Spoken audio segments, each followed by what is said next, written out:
अस्सलाम वालेकुम students, welcome back to my YouTube channel. Hope all of you are fine. जी students, आज 9th class के लिए बहुत डेज स्किप हो गए थे।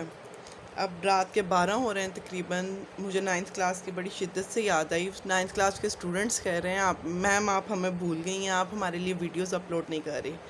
तो हमारा काम बीच में रुक गया। होप आपने जो 3 चैप्टर्स हैं, 3 चैप्टर्स के लेक्चर्स कंप्लीट हो गए थे, उनकी अच्छे से प्रैक्टिस कर ली होगी। अब 4th चैप्टर पे आ जाएं। मोस्ट इम्पॉर्टेंट चैप्टर है स्टूडेंट्स, ये भी हमारा मोस्ट इम्पॉर्टेंट चैप्टर है। इसमें से भी लॉन्ग क्वेश्चन आपका आएगा। अब मेरे पास इस वक्त टेक्स्ट बुक भी नहीं थी, स्टूडेंट्स लेके गए हुए थे, बट मैंने सोचा कि अब स्किप नहीं करना, बेशक टाइम भी लेट हो रहा है। मैं इस चैप्टर की इंट्रोडक्टरी वीडियो ही बना दूं कि आपको थोड़ा सा आइडिया हो जाए इस चैप्टर में आपने क्या। इसमें algebraic expression and algebraic formulas आपने देखना है। ठीक है, सबसे पहले तो आ जाता है अलजेब्रिक एक्सप्रेशन क्या होता है। जी स्टूडेंट्स, अलजेब्रिक एक्सप्रेशन क्या होता है। अलजेब्रिक एक्सप्रेशन जब हमारे पास वेरिएबल्स और कॉन्स्टेंट्स जो हैं, वेरिएबल्स एंड कॉन्स्टेंट को कनेक्ट हम करते हैं अलजेब्रिक ऑपरेशन से। अलजेब्रिक ऑपरेशंस हमारे कौन से हैं? Plus, minus, multiply and divide. Variables कौन से हैं? अननाउन्स। हमें पता है वेरिएबल कौन से जिनकी वैल्यूज़ अननाउन होती है, जिस तरह X Y Z A B C कुछ भी हो सकता है अननाउन, जो हमें वैल्यू कंफर्म नहीं है क्या है। और कांस्टेंट एक एग्जैक्ट वैल्यू, जिससे 1 2 3 ये हमारे क्या है? कांस्टेंट। वेरिएबल्स और कांस्टेंट जब आपस में मिलें और अलजेब्रिक किससे कनेक्ट हो आपस में? अलजेब्रिक, हमारे पास अलजेब्रिक ऑपरेशंस जो कि plus minus multiply and divide, इससे हम क्या कहते हैं? Algebraic expression. अब जिस तरह मैं आपको एक एग्जांपल से शो करती हूँ। हमारे पास एक एग्जांपल आप ले लें, 5x² plus 4x minus 3। This is ये हमारी क्या है? Algebraic expression. बहुत ईजी है, इसमें कुछ भी आसान नहीं था। Now moving towards polynomials. Second है हमारा पोलिनोमियल्स। यही क्वेश्चंस में भी यही पूछा जाएगा। अभी मैं एक्सप्लेन जब करूँगी तो फिर आपने क्वेश्चंस खुद अटैम्प्ट करना है। Student, what are polynomials? Polynomials क्या होते हैं जी? अब मैं आपको बता दूं वेरिएबल इन्वॉल्व क्या है। ये वेरिएबल है, ठीक है। अननाउन जिसे हम बोलते हैं, कोई सा भी X Y Z A B C कुछ भी अननाउन जब एक इक्वेशन में होता है, दिस इज़ वेरिएबल। एंड ये जो उसकी पावर है ना, दिस इज़ एक्सपोनेंट। हमने पहले भी पढ़ा, इसे एक्सपोनेंट बोलते हैं। अब पोलिनोमियल कौन सी अलजेब्रिक एक्सप्रेशन होती है? वो अलजेब्रिक एक्सप्रेशन जिसमें एक्सपोनेंट वेरिएबल का नॉन नेगेटिव हो, यानी कि कोई भी नेगेटिव। अब जिस तरह ये भी देखो हमारा पोलिनोमियल है, क्योंकि इसमें कोई भी अननोन जो है वेरिएबल इन्वॉल्व की पावर नेगेटिव नहीं है। पोलिनोमियल्स कौन से होते हैं? वो अलजेब्रिक एक्सप्रेशन जिसमें वेरिएबल के जो एक्सपोनेंट्स हैं, आप सिंपल देख लो, आर पॉजिटिव। नॉन नेगेटिव का तो यही मतलब है ना कि तमाम एक्सपोनेंट्स पॉजिटिव होने चाहिए वेरिएबल्स के, या नॉन नेगेटिव वर्ड यूज़ कर लो, दोनों वर्ड्स का सेम मीनिंग है। अब जिस तरह यही इक्वेशन आप इसके पोलिनोमियल्स की डेफिनेशन के साथ यही एग्जांपल भी लिख सकते हैं, ठीक है। अब हमारे पास हो जाता है जी स्टूडेंट्स डिग्री ऑफ पोलिनोमियल। अब डिग्री ऑफ पोलिनोमियल क्या है, वो भी इसी वाली इक्वेशन से मैं आपको बता दूंगी। Degree of polynomial, degree of polynomial, degree of polynomial क्या होता है स्टूडेंट्स? डिग्री ऑफ पोलिनोमियल, हमारे पास एक अलजेब्रिक एक्सप्रेशन है 5x³ प्लस 6x माइनस 3, ठीक है। ये हमारे पास एक अलजेब्रिक एक्सप्रेशन है।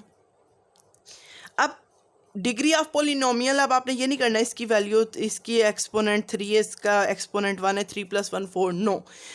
अब आपने देखना है इसमें जितने भी वेरिएबल्स इन्वॉल्व हैं उसमें से जिस वेरिएबल के एक्सपोनेंट सबसे हायर है। अब जिस तरह ये हम देख रहे हैं ना, इसमें x की पावर 1 है, इसमें x की पावर 3 है, यानी कि इसका एक्सपोनेंट 3 है, तो इसकी डिग्री क्या हो जाएगी? 3। Degree of the polynomial is 3, ठीक है। इसकी हमारे पास डिग्री क्या हो जाएगी? 3। यानी कि जितने भी वेरिएबल्स इन्वॉल्व हैं उनमें से हाईएस्ट पावर वाला जो हमारे पास वेरिएबल होगा उसकी जो पावर होगी, this is the degree of polynomial. जी स्टूडेंट, बहुत ज़्यादा अब आसान है, कोई भी इसमें मुश्किल टर्म नहीं है। हमने अलजेब्रिक एक्सप्रेशन देखी, अलजेब्रिक एक्सप्रेशन क्या होती है, साथ साथ आप डेफिनेशंस भी तैयार करते जाएं। बहुत इजी डेफिनेशन है कि जब कोई से भी वेरिएबल और कांस्टेंट आपस में अलजेब्रिक ऑपरेशन से जुड़ें उसे अलजेब्रिक एक्सप्रेशन कहते हैं। अलजेब्रिक ऑपरेशंस के बारे में पूछा जाए तो वो क्या है, plus minus multiply and divide, हमारे सिंपल जो ऑपरेशंस हैं हम यूज़ करते हैं मैथमेटिक्स में। अब पॉलिनोमियल क्या होता है, वो अलजेब्रिक एक्सप्रेशन जिसमें वेरिएबल इन्वॉल्व जो इसकी पार्ट नॉन नेगेटिव हो या पॉजिटिव हो, एक ही बात है। आप दोनों में से जो वर्ड आपको कन्वीनियंट लगे आप वो यूज़ कर सकते हैं इसकी डेफिनेशन में, और जो मर्जी खुद से एग्जाम्पल आप बना सकते हैं। फिर आगे डिग्री ऑफ पॉलिनोमियल, मैंने आपको बताया जितने भी वेरिएबल्स इन्वॉल्व हैं, ये तो कांस्टेंट आ गया, जितने वेरिएबल्स इन्वॉल्व हैं उसमें जो हाईएस्ट पावर वाली डिग्री होगी this is the degree of polynomial. अब मुझे स्टूडेंट आज ये आइडिया भी नहीं है इस वक्त कि वीडियो कैसी बन रही है, ठीक है। अब नेक्स्ट पे आ जाते हैं, रैशनल एक्सप्रेशन हमारे पास पूछा जा रहा है आगे जी क्वेश्चंस में। Define rational expression, rational expression पे आ जाते हैं। रैशनल एक्सप्रेशन क्या चीज़ है जी स्टूडेंट्स, रैशनल एक्सप्रेशन भी बहुत इजी है। हमें आपको पता है एक एक्सप्रेशन के हमारे P of x and Q of x हम जो लिखते हैं इसका क्या मतलब होता है, इसका मतलब है न्यूमिरेटर एंड इसका मतलब है हमारा डिनोमिनेटर, ठीक है, न्यूमिरेटर एंड डिनोमिनेटर। अब रैशनल एक्सप्रेशन कौन सी एक्सप्रेशन होगी जिसमें जिसमें टू पोलिनोमियल्स इन्वॉल्व होंगे एंड डिनोमिनेटर में जो पोलिनोमियल है नॉन ज़ीरो होगा, यानी कि डिनोमिनेटर किसी भी सूरत ज़ीरो नहीं हो सकता। जब नॉन ज़ीरो होगा दिस इज़ रैशनल एक्सप्रेशन। अगर ज़ीरो आ जाए हमारे पास denominator then it's not a rational expression. सिर्फ रैशनल एक्सप्रेशन में आपने यही याद रखना है, बहुत इजी है। हमारे पास न्यूमरेटर एंड डिनोमिनेटर दो पार्ट्स होते हैं एक फ्रैक्शन के, और जब डिनोमिनेटर यानी कि Q of X non zero होगा this expression is called rational expression. Expression तो हमने पढ़ ली ना अलजेब्रिक एक्सप्रेशन कैसी होती है। अब रैशनल एक्सप्रेशन में कौन सा आ जाएगा, जब डिनोमिनेटर हमारा नॉन ज़ीरो हो जाए।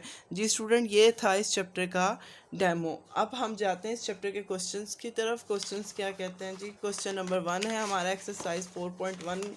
अगर हम देखें एक्सरसाइज हमारी 4.1 है। अब इंशाल्लाह ताला मैंने फिर स्टार्ट कर दिया आपके लेक्चर्स, तो आपको पता स्पीडीली मैं चलूँगी, आपने अच्छे से अपनी प्रैक्टिस से साथ साथ करते जाना है। Identify whether the following algebraic expressions are polynomials, yes are no. ये बुक है, अच्छा ये 10th की। अच्छा जी स्टूडेंट, अब हमने बताना है कौन से अलजेब्रिक एक्सप्रेशंस पॉलिनोमियल्स हैं एंड कौन से पॉलिनोमियल नहीं है। ये फर्स्ट पार्ट आपने क्वेश्चन नंबर 1 खुद करना है, ठीक है। क्योंकि मैंने अभी आपको बता दिया था पॉलिनोमियल्स एंड नॉन पॉलिनोमियल्स की पहचान। अब अगर मैं फर्स्ट क्वेश्चन आपको नॉन नेगेटिव, मैंने नेगेटिव वाला कोई टर्म नहीं करवाया था, इस वजह से मैं आपको एक बता रही हूँ। इसका फर्स्ट पार्ट है दिस। अब ये आपने बताना है पोलिनोमियल है कि नहीं है, ठीक है स्टूडेंट। देखें, देखने में तो आपको ऐसे ही लग रहा है एक्स की पावर क्या है, +2 है। अब पोलिनोमियल होने के लिए अब इसकी कंडीशन देखते हैं, वेरिएबल्स के एक्सपोनेंट पॉजिटिव होने चाहिए। अब यहाँ पर देखने में तो इसकी भी पावर +1 है, और ये तो कांस्टेंट है, इसके पीछे जो भी साइन है वो हमारा मैटर नहीं करता। हम वेरिएबल्स के एक्सपोनेंट की यहाँ पर बात करें, पॉजिटिव होने चाहिए। अब देखा जाए तो ये तो आपको लगेगा जी स्टूडेंट कहते हैं दिस इज़ पोलिनोमियल, हो ही नहीं सकता जी ये पोलिनोमियल ना हो, ऐसा कैसे हो सकता है ये पोलिनोमियल ना हो, बट इट्स रॉन्ग।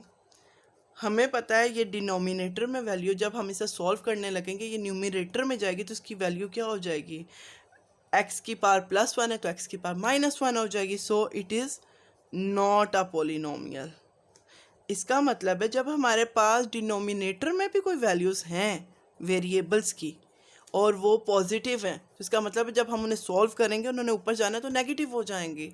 तो इसका मतलब है ये वाली टर्म्स भी हमारे पॉलिनोमियल्स नहीं हैं। और दूसरा सेकेंडली वो हमारे वेरिएबल्स जो हमारे रूट में, जिस तरह सेकेंड पार्ट देख लें इसका, 3x का क्यूब -4x² -x (x)+3।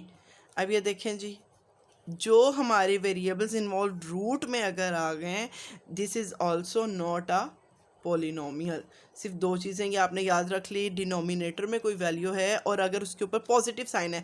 अगर यहाँ पर डिनोमिनेटर में 1/x⁻−1 हो जाए तो हमें पता सॉल्व होकर जब ऊपर जाएगा x⁻+1 हो जाएगा, ये पोलिनोमियल बन जाएगा। बट यहाँ डिनोमिनेटर में x⁻ क्या थी, बहुत ज़्यादा गंदा कर दिया मैंने पेज, x⁻+1 थी। जब ये ऊपर जाएगा x⁻−1 हो जाएगा, so it is not a polynomial. और वो वेरिएबल, वो एक्सप्रेशन जिसमें वेरिएबल इन्वॉल्व जो है रूट में है, this is also not a polynomial. इसके आपने बाकी क्वेश्चंस बहुत अच्छे से सोच समझ के करने, कौन से पोलिनोमियल्स हैं कौन से नहीं पोलिनोमियल्स। इसी तरह क्वेश्चन नंबर 2 में रैशनल एक्सप्रेशन आपने बताना है कि कौन सी एक्सप्रेशन हमारा रैशनल एक्सप्रेशन है और कौन सा रैशनल एक्सप्रेशन नहीं है। उसके लिए भी आप लोगों ने याद रखना है, एक तो डिनोमिनेटर की वैल्यू नेगेटिव नहीं होनी चाहिए, डिनोमिनेटर में ज़ीरो नहीं होना चाहिए, वैल्यूज़ हों, ठीक है। एक तो ज़ीरो नहीं आपने देखना है कि ज़ीरो ना हो, और दूसरा अगर डिनोमिनेटर में रूट की वैल्यू है, आपने ये याद रखना है, अगर डिनोमिनेटर में स्क्वायर रूट, क्यूब रूट कुछ ऐसा है, so it is not a rational expression. ठीक है स्टूडेंट्स, ये पोलिनोमियल एंड रैशनल एक्सप्रेशन 4.1 के 2 क्वेश्चंस हमारे हो गए। इंशाल्लाह ताला नेक्स्ट वीडियो में अपलोड करूँगी। ये इंट्रोडक्शन था जस्ट इस चैप्टर का। Hope you like this video students. अल्लाह हाफिज़।